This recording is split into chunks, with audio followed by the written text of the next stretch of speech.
The Lord of the Flies by William Golding is a classic novel that explores the dark and primal aspects of human nature. Published in 1954, the story follows a group of boys stranded on a deserted island and examines the breakdown of civilization as they struggle to survive. The novel delves into themes of human nature, morality, and the thin veneer of civilization that separates order from chaos. The narrative begins with a group of British boys, aged 6 to 12, being evacuated from an unspecified war zone in a plane. However, their plane crashes on a remote island, leaving them stranded without any adult supervision. The boys, initially enthusiastic about the adventure, elect a charismatic and sensible boy named Ralph as their leader. Ralph, along with Piggy, a bespectacled and asthmatic boy, and Jack, the leader of a choir group, form the initial core of leadership. Ralph, Piggy, and Jack discover a conch shell on the beach, and Ralph uses it as a makeshift trumpet to summon the other survivors. The sound of the conch becomes a symbol of authority and order on the island.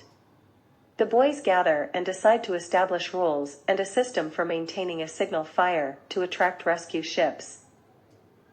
As the days pass, the initial excitement of the boys turns into fear and uncertainty. They face challenges in building shelters, maintaining the signal fire, and finding food. Jack becomes increasingly obsessed with hunting and the idea of killing pigs, reveling in the primal exhilaration of the hunt. This marks the beginning of a power struggle between Ralph's desire for order and Jack's descent into savagery. The boys also come to fear a mythical beast that they believe inhabits the island. The fear of the beast intensifies, fueled by the boys' imaginations and the eerie environment of the uninhabited island. Simon, one of the boys, experiences a hallucination where he converses with a severed pig's head mounted on a stick, which becomes known as the Lord of the Flies.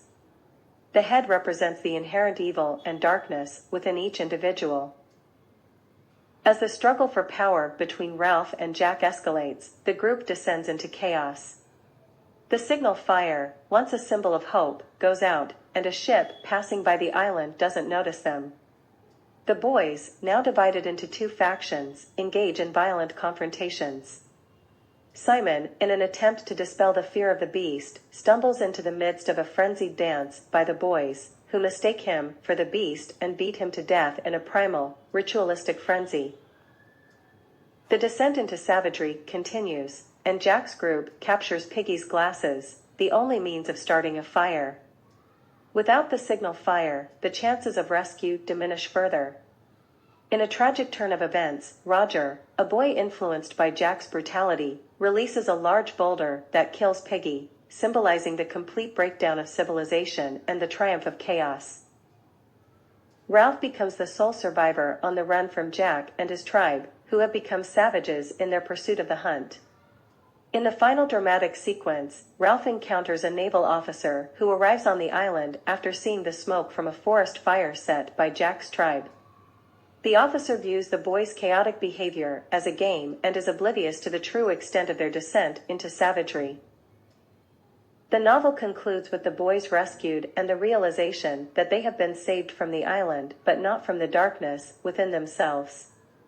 The closing scene implies that the cycle of human savagery and civilization is an eternal struggle, suggesting that the beast they feared was, in fact, within them. The Lord of the Flies is a powerful exploration of the darker aspects of human nature and the fragility of civilization. Golding's novel serves as a cautionary tale, reminding readers of the thin line between order and chaos and the potential for savagery within us all. The story remains a thought-provoking and enduring classic in literature.